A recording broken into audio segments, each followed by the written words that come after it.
పసుపు కుంకుమల్ని ఎవరైతే నిత్యము వినియోగిస్తారో వాళ్ళకి సౌభాగ్యం వచ్చి చేరుతుంది అని గుర్తు. పసుపు కుంకాలని స్త్రీలందరూ కూడా వినియోగించాలి. ముత్తైదువులందరూ మరీ ముఖ్యంగా వినియోగించాలి. ముత్తైదువులు నిత్యము పూజ చేసుకునేటప్పుడు పసుపు కుంకాలతోటి పూజ చెయ్యాలి. ముత్తైదువులు ప్రతిరోజు కూడా సర్వమంగళాదేవత యొక్క పూజ మీరు చెయ్యాలి.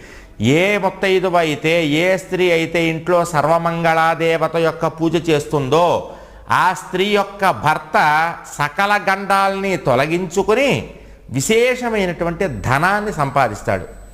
మీరు బాగా డబ్బుల్ని సంపాదించాలంటే చేయాల్సిన పని ఏమిటయ్యా అంటే, మీ భర్త బాగా డబ్బులు సంపాదించాలంటే స్త్రీలు నిత్యము కూడా ఇంట్లో గౌరీదేవి యొక్క పూజ చేసుకోవాలి. నిత్య గౌరీ పూజ కనుక మీరు చేసుకున్నారంటే కనుక తప్పనిసరిగా మీ భర్త విశేషమైనటువంటి ఐశ్వర్యం